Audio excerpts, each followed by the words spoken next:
company. Yeah, can we talk about big tech? Yeah, let's talk about big you tech. seem to have kind of do I think it's to answer Becky's question, do I think Apple's an evil company? No. Do I think that sometimes they benefit from Chinese slave labor? Yeah, and that's pretty sick. And I think that a company that wants to benefit from American markets should also have to pay American workers a fair wage. So I guess that's leading to your feelings on big tech, because it would seem that you are somewhat conflicted.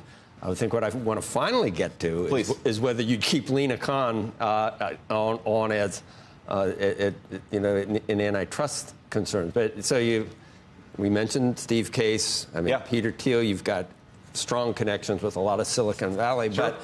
But I also think you have you've talked about your fear of the power of big tech. Oh, sure. As well. So is it a complex relationship? Well, look, I think that there's a difference between little tech and big tech. If you look at my friends in the tech industry, whether Mark Andreessen, Peter Thiel, these are folks who are investing in upstarts. And yeah, some of them invested in upstarts that became monopolists like Facebook. But all these guys recognize that when you have companies like Facebook and Google censoring American citizens, making it harder for Americans to speak in their own political process, that is a major problem. And yeah, I do think that there should be an antitrust solution to it. Of course, Donald Trump started the antitrust lawsuit against Google during his administration the first time, and we've got to be concerned about these mega companies that censor Americans. Now, look, Lina Khan and I disagree on some things. We agree on some things. I think where you and I might actually agree on Lina Khan is that while I share her view that we should be concerned about big tech companies and some of the mergers that lead to the censorship of American citizens. Look, I do think that not all mergers and acquisitions are bad.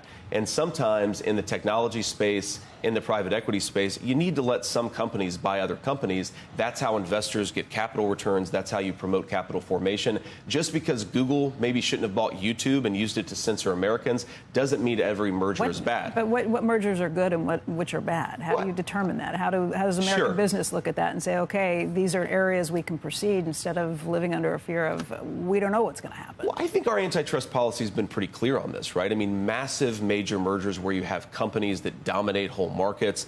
They're extracting massive corporate profits. Our antitrust laws have recognized for a century that that's a major problem. I really don't care about a medium-sized business buying a small-sized business, and I do think Lina Khan has occasionally gotten a little over-aggressive there, but I agree with her on big tech. I really do.